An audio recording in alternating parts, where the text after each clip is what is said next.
할렐루야. 아멘.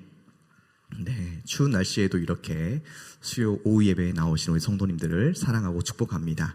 우리 앞뒤 좌우 성도님들을 바라보시면서 한번 활짝 웃으면서 인사해 볼까요? 사랑합니다. 축복합니다. 네, 웃으면서 사랑합니다. 축복합니다. 네.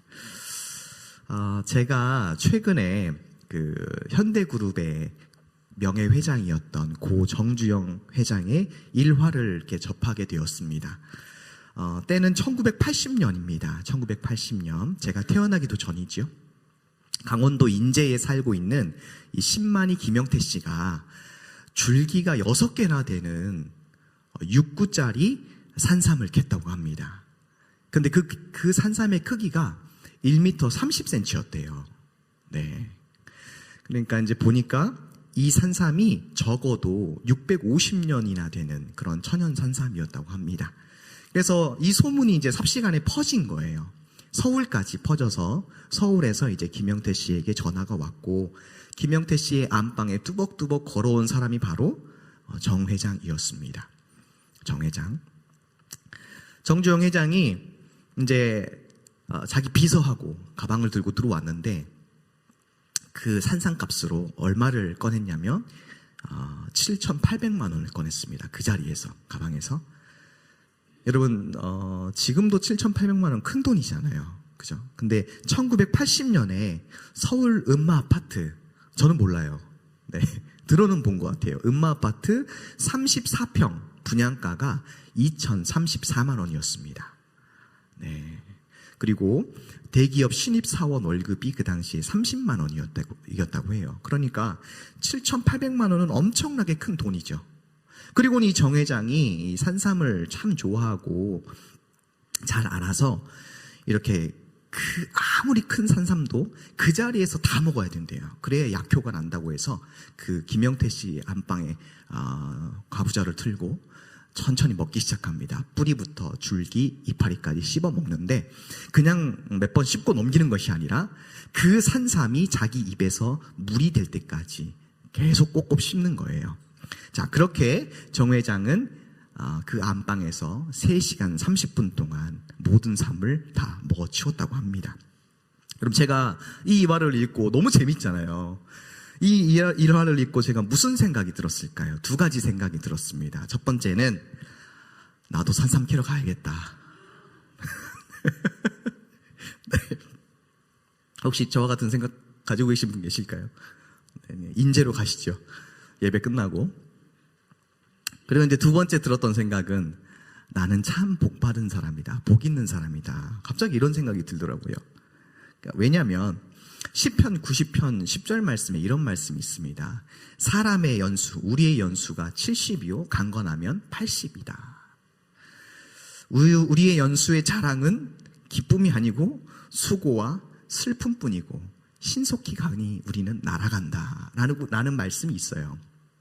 그게 머릿속에 뚝 떠오르면서 사람이 아무리 자기 관리를 잘하고 그리고 650년짜리 산삼 7,800만 원 주고 먹을지라도 결코 영원히 살 수가 없구나.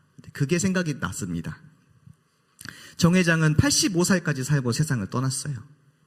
여러분, 히브리서 9장 27절 너무나도 유명한 말씀 잘 알고 계시죠?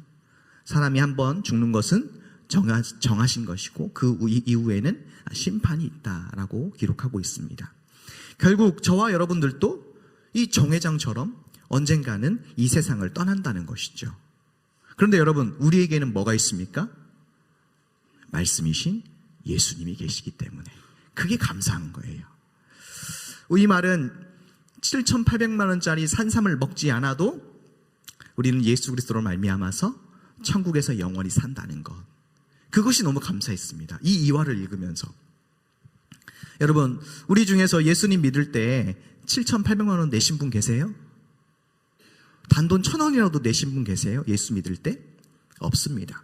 우리는 하나님의 형언할 수 없는 그 은혜로 예수님을 거저받았습니다. 거저받은 거예요. 그래서 여러분, 저와 여러분은 이 땅에서 한 번은 죽습니다. 육체가 가지고 있기 때문에 한 번은 죽어요. 그러나 우린 예수 그리스도의 그 이름으로 말미암아, 그 보혈로 말미암아서 백보자 심판을 통과하고 영원한 하나님 나라에서 산다는 것. 그것이 성경이 우리에게 말해주고 있는 구원입니다. 그 구원의 은혜를 주시기 위해서 우리 하나님께서 독생자 예수 그리스도를 아낌없이 내어주셨어요. 그것을 우리가 축하하고 기억하는 것이 이제 12월 성탄절이지 않습니까? 여러분, 우리 히브리서 9장 28절 한번 찾아서 한번 읽어보겠습니다. 히브리서 9장 28절입니다. 시작. 이와 같이 그리스도도 많은 사람의 죄를 담당하시려고 단번에 들이신 바 되셨고 구원에 이르게 하기 위하여 죄와 상관없이 자기를 바라는 자들에게 두 번째 나타나시리라. 아멘. 아무리 비싼 산삼을 먹어도 하나님 앞에 저와 여러분의 죄의 문제는 절대로 해결되지 않습니다. 그래서 여러분, 죄의 삭은 사망이어서 돈이 아무리 많은 정회장도 결국엔 죽고 저와 여러분도 한 번은 죽게 되지요. 근데 예수님께서는 이 죄와 사망의 문제를 해결하기 위해서 단번에 자기 몸을 십자가에서 하나님께 희생제사로 바쳤습니다. 이 역사적 사실을 믿는 사람이라면 돈이 있든 돈이 많든 그런 건 상관없이 누구든지 죄의 문제가 해결되고 구원을 받는 것이죠. 이것이 바로 기독교의 핵심입니다. 사랑하는 성도 여러분, 이 땅에서 예수님을 믿고 살아가는 저와 여러분은 7,800만 원짜리 산삼을 먹으려고 발버둥 치는 삶을 더 이상 살지 않습니다. 그렇죠? 네, 살지 않습니다. 오히려 이 복음성가의 가사처럼 죄 많은 이 세상은 내 집 아니네 라는 고백을 하는 사람으로 바뀌는 거예요, 인생이. 여러분, 예수로 구원받은 성도는 잠시 있다 사라질 이 땅에서의 삶보다 저 천국 없으면 나 어떻게 하나 가슴을 쓸어내리면서 기뻐하며 영원한 천국이 나의 본향임을 믿으며 살아가는 사람. 그리고 그런 성도가 이 땅에서 나그네요, 외국인으로 스스로를 자처하며 살 수 있다는 것이죠. 그런데 여러분, 이런 삶을, 이 나그네와 같은 삶을 살아갔던 사람들이 있어요. 바로 구약의 믿음의 선진들입니다. 이 믿음의 선진들은 모두 자기 스스로를 이 땅에서 외국인으로 여기면서 살았습니다. 우리 히브리서 11장 13절 한번 찾아서 읽겠습니다. 히브리서 11장 13절 시작. 이 사람들은 다 믿음을 따라 죽었으며 약속을 받지 못하였으되 그것들을 멀리서 보고 환영하며 또 땅에서는 외국인과 나그네로 하나 증거하였으니. 아멘. 여러분, 여기서 그 약속을 받지 못했다는 것은 누구를 얘기합니까? 장차 사람으로 오실 예수님. 그 예수님을 자기들은 받지 못했지만 멀리서 봤다는 것이죠.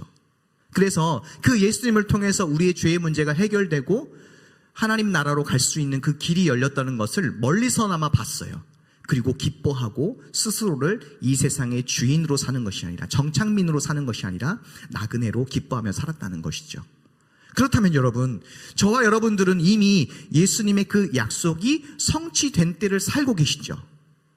우리는 과거 2000년에 예수님께서 사람으로 오셔서 모든 인류의 죄를 다 대속하셨던 그 약속이 성취되고 이제 그 예수님을 바라는 사람에게 두 번째 나타나시는 그 성취만 기다리면 되는 거잖아요. 자, 그런 삶을 살고 있는데, 그렇다면 저와 여러분은 믿음의 선진들처럼 정말 기뻐하면서 이 땅에서 나그네로, 외국인으로 스스로를 자처하며 그렇게 살고 계십니까? 오늘 본문은 이 땅을 살아가는 나그네 성도들이 어떤 마음가짐, 어떤 삶의 태도를 가지고 살아가야 되는지에 대한 말씀이에요. 이 모습이 나에게도 지금 있는지를 한번 말씀을 통해서 점검해 보시기 바랍니다. 두 가지를 말씀드릴 건데, 첫째는 더 나은 본향을 정말로 사모하고 있는가입니다. 뭐를 더 사모한다고요? 더 나은 본향을 정말로 내가 사모하고 있는가. 16절을 보십시오. 저희가 이제는 더 나은 본향을 사모하니 곧 하늘에 있는 것이라. 아멘. 여러분, 사모한다는 말이 무슨 뜻입니까? 제가 국어사전 찾아보니까 애틋하게 생각하고 몹시 그리워하는 것을 사모한다고 합니다. 그렇다면 지금 우리는 얼마나 천국 본향을 사모하고 계십니까? 예수님이 말씀하셨던 요한복음 14장 1절 3절 말씀 한번 우리가 스크린에서 한번 읽어볼게요. 같이 자, 읽겠습니다. 시작. 너희는 마음에 근심하지 말라. 하나님을 믿으니 또 나를 믿으라. 내 아버지 집에 거할 곳이 많도다. 그렇지 않으면 너희에게 일렀으리라. 내가 너희를 위하여 처소를 예비하러 가노니 가서 너희를 위하여 처소를 예비하면 내가 다시 와서 너희를 내게로 영접하여 나 있는 곳에 너희도 있게 하리라. 아멘. 여러분, 이 예수님의 말씀을 얼마나 하루 동안 가슴 깊이 되새김질하며 사모하고 계십니까? 부끄럽지만 저의 최근 삶은 이 천국 본향을 사모하지 못한 그런 삶이었다고 생각이 들었습니다. 당장 눈앞에 해야 할 사역들도 많고, 그리고 세상 염려에 치여서 정말 중요한 천국 본향을 사모하는 마음이 적었습니다. 솔직하게. 그러니 여러분, 자연스럽게 어떤 삶을 살게 될까요? 천국 본향을 사모하는 삶이 아니면 이제 이 땅에 있는 삶을 더 사모하게 되는 거죠. 나그네로 사는 것이 아니라 정착민으로 살게 됩니다. 불과 며칠 전에 이제 아내와 저녁을 먹고 난 뒤에 이제 다 치우고 나서 아내가 이런 말을 저에게 했어요. 회사 사정이 어려워가지고 11월, 12월 2달 동안 직원들의 월급이 못 나갈 것 같다라고 이제 들었대요. 그런데 월급일이 매월 24일이거든요. 그런데 그 이야기를 23일 날 얘기했대요. 회사에서. 그랬더니 사원들이 이제 막 분노를 하는 거죠. 물론 뭐 저축해 놓은 게 다 있겠지만 그래도 없는 사람들도 있잖아요. 그러면서 이제 저한테 24일부터 이제 내일부터 당장 나가야 할 돈들이 많이 있는데 어떻게 하면 좋을지 묻더라고요. 그래서 제가 또 생각이 들었습니다. 아, 진짜 산삼 캐러 가야 되나? 제가 잠시 생각하다가 제가 일부를 더 주고, 그리고 부족한 돈은 우선 빌리자 하고 그렇게 일단락을 맺었습니다. 이런 생각이 들었어요. 아, 돈 걱정 없이 살고 싶다. 그 생각이 번뜩 또 들었고, 그런데 한편으로는 감사한 마음이 들었어요. 뭐였냐면 내가 더 줄 수 있고, 그리고 빌릴 수 있는 것도 은혜다라는 생각을 하게 되었습니다. 그러면서 잠시 이 땅에 머물면서 나그네가 아닌 남들처럼 다 갖춰놓고 살려고 하는 제 모습이 보였어요. 제 욕심. 물론 여러분, 예수 믿고 넉넉하면 좋겠지요. 그런데 부족하게 살아도 천국 본향에 들어가는 것에는 전혀 지장이 없다. 이 생각이 들으니까 제가 화를 내거나 제가 아까워하거나 그런 마음이 없었습니다. 제가 줄 수 있는 만큼 줄게. 그러면서 이제 감사의 생각과 함께 나그네가 아닌 정착민으로 살아가려고 했던 제 마음을 보고 회개하는 시간이 되었습니다. 여러분, 이 성도가 살아갈 때 이 나그네의 삶은요, 이 이스라엘 백성이 출애굽해서 광야에서 40년을 살았던 그 삶의 모습과 똑같은 이치더라고요. 여러분, 하나님께서 이 40년 광야 생활을 통해서 이스라엘 백성에게 무엇을 깨닫게 하시려고 그렇게 돌리셨을까요? 광야에서? 그것은 광야는 머무는 곳이 아니라 지나가는 곳이다 라는 것을 깨닫게 하기 위한 것이었습니다. 여러분, 이 광야와 같은 세상도, 저와 여러분이 살고 있는 세상도 여기에 정착하고 머물고 종착지가 아니라 잠시 지나갈 땅이라는 것이죠. 그래서 우리는 이 땅에서 누릴 성공과 즐거움과 행복에 너무 집착하지 말아야 됩니다. 이런 것들로 나그네의 삶을 스스로 포기하지 말아야 됩니다. 또한 반대로 이 땅의 삶이 너무너무 힘들고 지치고 어렵고 힘들어도 절대로 절망하지 말아야 돼요. 왜요? 잠시 지나갈 때이니까. 우리에겐 어디가 있어요? 천국 본향이 있기 때문에, 영원히 살 곳이 있기 때문에 우리는 절대로 절망하여서 나그네의 삶을 포기하는 그런 삶은 살지 말아야 합니다. 하나님께서 광야 생활을 통해 이스라엘 백성에게 깨닫게 하시는 그 한 가지가 더 있습니다. 바로 광야에서 살 수 있는 길은요, 딱 한 가지예요. 뭐냐면 바로 하나님의 말씀에 순종하는 거. 여러분, 광야 아무것도 없잖아요. 물도 없고 먹을 것도 없고. 그런데 어떻게 이스라엘 백성들이 40년간 거기서 죽지 않고 살았습니까? 하나님께서 말씀하셨더니 반석에서 물이 나오고, 하나님께서 매일마다 만나와 메추라기를 내려주셨고, 그리고 40년 동안 이스라엘 백성들의 옷이 해지지 않고 발이 부르트지 않고, 여러분 만나 먹고 영양실조 걸려서 죽었다는 사람 있습니까? 성경에 그런 말이 기록되어 있어요? 없습니다. 이게 무슨 말이냐면 하나님의 말씀만 있으면 이 광야와 같은 세상에서도 죽지 않고 살 수 있다. 이거를 하나님께서 40년 동안 깨닫게 하시는 것입니다. 그러니 여러분 아무것도 없어도 하나님만 나와 함께 하시면 나는 살 수 있다. 나는 할 수 있다. 그렇게 여러분 날마다 믿음으로 선포하시고 절망하지 마시기 바랍니다. 그래서 저와 여러분을 위한 그 예비된 천국 본향을 향해서 나그네의 삶을 기쁨과 감사로 살아가시는 저와 여러분이 되시길 예수님의 이름으로 축복합니다. 네, 둘째로 나그네는요 오직 믿음으로 사는 것입니다. 뭘로 산다고요? 나그네는 오직 믿음으로 삽니다. 여러분 오직 믿음으로 산다는 것의 구체적인 모습이 어떤 것일까요? 오직 믿음 많이 들었잖아요 저희. 그런데 여러 가지로 말씀드릴 수 있겠지만 오늘은 이 본문에 있는 이 아브라함의 이야기를 통해서, 아브라함의 믿음을 통해서 한번 말씀을 드릴게요. 우리 17절 19절 말씀 한번 읽어보겠습니다. 17절 19절 자 시작. 아브라함은 시험을 받은 때에 믿음으로 이삭을 드렸으니 저는 약속을 받은 자로 돼 그 독생자를 드렸느니라. 저가 19절 저가 하나님이 능히 죽은 자 가운데서 다시 살리실 줄로 생각한지라. 비유컨대 죽은 자 가운데서 도로 받은 것이니라. 아멘. 하나님께서 아브라함에게 찾아오셔서 25년 동안 기다려서 100세에 얻은 그 독자 이삭을 모리아산에서 번제로 바치라고 말씀을 하셨습니다. 주실 때는 언제고 이제 와서 번제로 자기에게 바치라고 하니까 아브라함이 여러분 당황했겠죠. 그런데 여러분 아브라함이 어떻게 했습니까? 그 다음날 아침 일찍 짐을 싸서 모리아산으로 출발합니다. 여러분 아브라함이 처음 하나님을 만나고 그 아비집을 떠났을 때를 한번 생각해 보세요. 하나님께서 잘 살고 있는 아브라함에게 찾아오셔서 너는 본토 친척집을 떠나서 내가 내게 지시할 땅으로 가라. 지시한 땅이 아닌 지시할 땅으로 가라고 하십니다. 여러분 바로 이 부분에서 하나님께서 오직 믿음으로 사는 것이 어떤 것인지를 우리에게 말씀해 주고 있어요.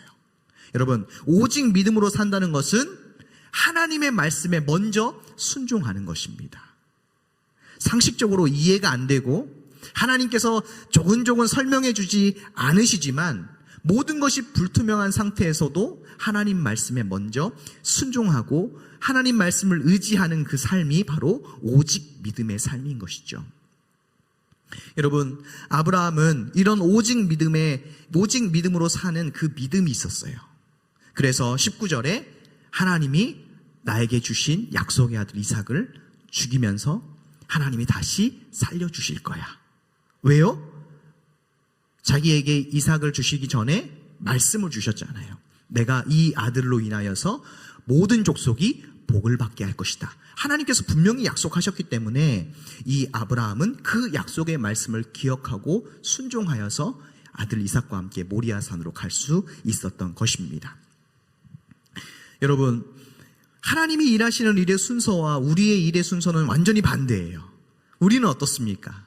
우리는 하나님께서 보여주시고 알려주시고 아들 이삭을 대신해서 번제로 바칠 양을 보여주시면 우리는 하겠습니다. 이거죠 우리는. 하지만 우리 하나님께서는 그저 가라, 그저 해라, 그러면 복을 받을 것이다. 이렇게 약속만 주실 뿐입니다. 그래서 여러분 나그네의 믿음, 오직 믿음은 현재 진행형이에요. 늘 과거의 것이 아니라 미래의 것이 아니라 현재 진행형의 믿음을 요구한다는 것입니다. 10년 전, 5년 전, 아니 어제까지 믿었다고 해서 되는 것이 아니라 늘 현재, 지금 이 시간을 믿음으로 살아야만 오직 믿음으로 사는 것입니다. 만약에 아브라함이 과거 본토 친척 아비집을 떠날 때만 믿음으로 살았다고 한번 생각해 보세요. 지금 아들 이삭을 번제로 바치라고 했을 때 그렇게 했을까요? 할 수 있었을까요? 절대로 못합니다. 하지만 아브라함의 믿음은 현재 진행형의 믿음이었기에 이 모리아산을 묵묵히 걸어 올라갈 수가 있었습니다. 여러분, 나그네의 인생은 흘러간 과거를 절대로 바꿀 수가 없어요. 우리 중에 과거 다시 돌아가서 바꿀 수 있으신 분 계십니까? 없죠. 그리고 다가올 미래도 전혀 예측할 수가 없습니다. 그럼 우리가 적극적으로 이 나그네의 삶을 살아갈 수 있는 때가 언제입니까? 지금입니다. 지금. 바로 지금 이 순간입니다. 바로 오늘 선물로 허락하신 이 현재를 말씀대로 순종하여 사는 것이 저와 여러분이 유일하게 할 수 있는 거예요. 이 사실을 알았던 모세는 이런 삶을 살았습니다. 우리 24절 한번 보십시오. 24절. 믿음으로 모세는 장성하여 바로의 공주의 아들이라 칭함을 거절했다. 25절. 도리어 하나님의 백성과 함께 고난받기를 잠시 죄악의 낙스를 누리는 것보다 더 좋아했다. 마지막으로 26절. 그리스도를 위하여 받는 능욕을 애굽의 모든 보화보다 더 큰 재물로 여겼다. 여러분, 모세가 왜 그랬을까요? 바로 오직 믿음으로. 오늘 내가 믿음으로 살아야지 천국 본향에서 하나님께서 상 주시기 때문에 세상에서 잠시 누릴 것을 현혹돼서 거기에 빠져 있는 것이 아니라 상 주시는 하나님을 바라봤기 때문에 오늘 이 하루의 삶을 믿음으로 선택할 수 있었던 거예요. 사랑하는 성도 여러분, 오늘 이 현재를 말씀에 순종할 때 그것이 쌓여서 미래를 만드는 것입니다. 절대로 오늘이 없는 미래는 없지요. 그러니 저와 여러분 모두가 아브라함과 모세처럼 최종 목적지인 그 천국 본향을 바라보면서 지금 이 순간 말씀으로 올바른 선택을 하시는 것이 오직 믿음의 삶인 줄로 믿습니다. 이제 말씀을 맺겠습니다. 성도는 천국 본향이 최종 목적지입니다. 그러니 이 땅에서 삶이 아무리 힘들고 어려워도 너무 낙심하지 마시고 절망하지 말아야 하겠습니다. 그럴 때마다 나와 늘 함께 계시는 그 성령님을 의지하면서 먼저 하나님 아버지 말씀에 순종하시길 바랍니다. 마지막으로 천국 본향을 향해 가는 나그네는 언제나 현재 진행형의 믿음을 가져야 한다. 과거에 연연하지 말고 미래를 불안해하지 말고 오늘 이 현재에 기록된 아버지의 말씀을 내가 얼만큼 따르고 순종하느냐, 그것에 따라서 우리의 미래는 달라질 것이고 상 주시는 그 하나님 아버지를 기쁨으로 바라볼 수가 있을 줄로 믿습니다. 그렇게 오직 믿음으로 살아가시는 나그네들이 되시길 예수님의 이름으로 축복합니다. 아멘. 기도하시겠습니다. 우리 함께 눈을 감으시고